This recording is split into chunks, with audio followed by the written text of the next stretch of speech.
A few years ago, I was in my office. I was clicking through YouTube, I guess. I'm not flipping, but clicking through YouTube, and I came across a video of a guy named Brendon Burchard. I'd never heard of him before, but apparently he's a pretty big deal in America and across the world as a motivational speaker. I'd never heard of him, though. And I clicked on his video, and he told a story in his life about a time where he almost died. And he said that his life flashed before him, and three big questions came up when he was at the point of death. And these three questions rocked me. I mean, it made me think over and over again about my life. And so today, I just want to share those questions with you. These questions from a man who literally was on the brink of death. What flashed through his mind? What did he think? And what questions came to his mind? And my hope and prayer is that as we think through these questions today, we could literally change the trajectory of the rest of our lives. And so here they are, okay? Brendon says this. The very first thing that he thought of when he thought that he was going to die was this.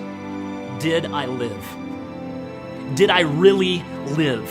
I mean, did my life, did I actually live the life that I wanted to live? Was I living my dream, or was I living somebody else's dream? Was I living for someone else's approval, or was I living for an approval of God, somebody higher than me? Was I doing what I really dreamed of doing with my life or not?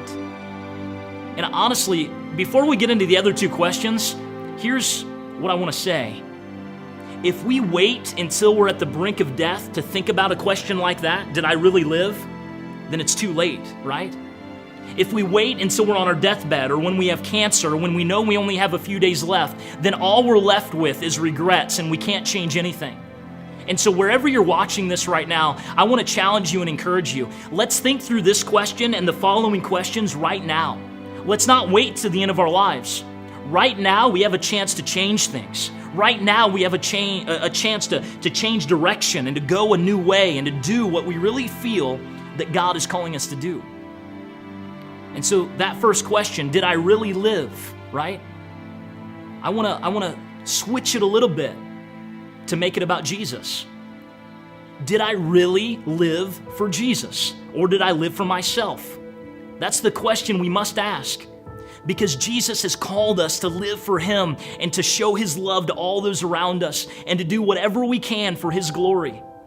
And so at the end of our lives, are we going to say, all I did was live for myself, all I did was live for my will, all I did was live for what I wanted to do? You know, the Lord's Prayer, the most famous prayer in the world, it says this, may your kingdom come, may your will be done. That's the prayer that we offer to God.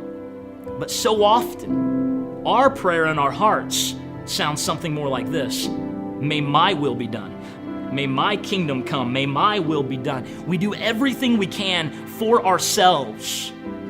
But are we living for something greater than ourselves? Are we living with significance? And that leads us to the second question that Brendon asked. He said, after I thought, did I really live a life that I'm proud of? Did I really live fully? He asked, did I love well? Did I love deeply? You see, the second thing that came to his mind was all of his friends and family around him. Did I really love people well? Did I actually give myself for the sake of others? Did I actually do something that mattered? And that's the question we're also going to have to ask ourselves. We need to take a stock of the relationships around us. Our marriage, our kids, our parents, our grandparents, our friends, our family. Are we actually loving them? Because here's the truth. At the end of our lives, we're not going to want all of our degrees around us and all of our money around us and all of our bank account statements around us. We're going to want people that actually matter to us.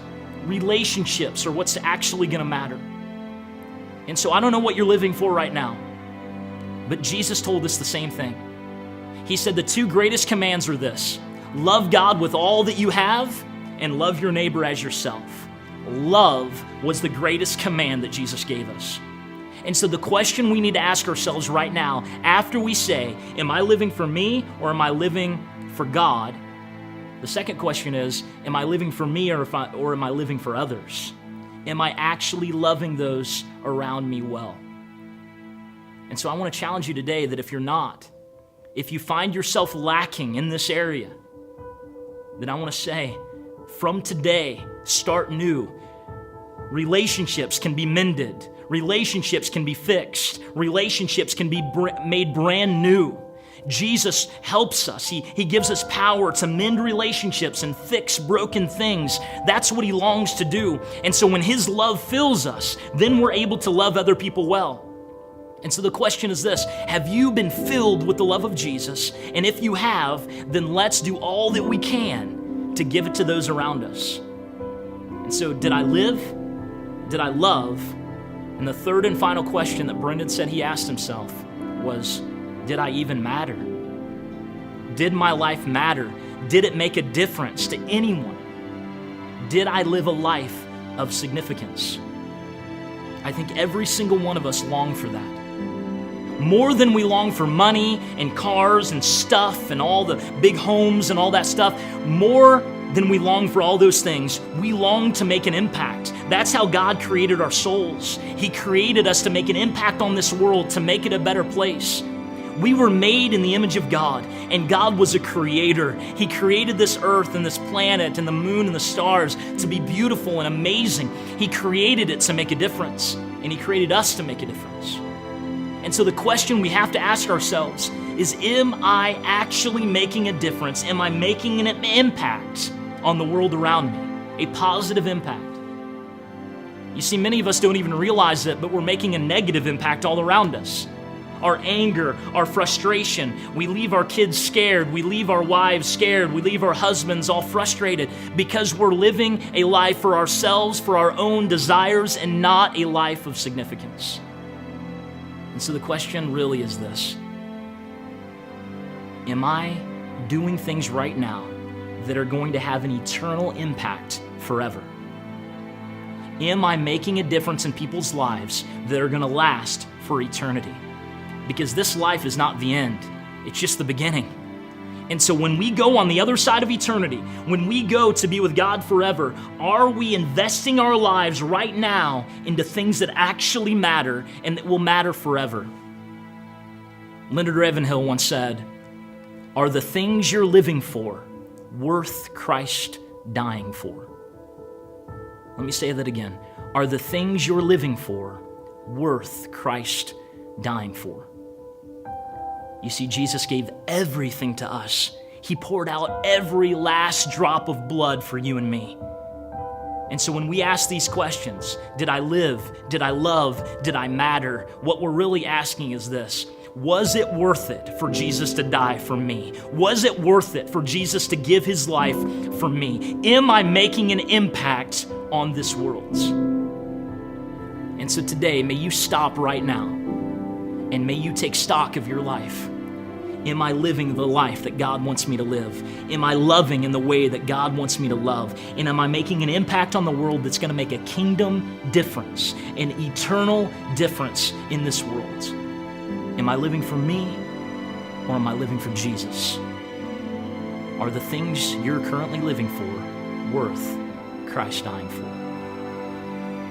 And as you think through that, may we make the proper corrections in our lives so that we can go in the direction that God has for us, so that we're not too late at the end of our lives and we don't waste everything, but that we can make changes right now that will make an eternal difference. And so may you live fully, as Brendan says. May you love deeply. May you make a difference today.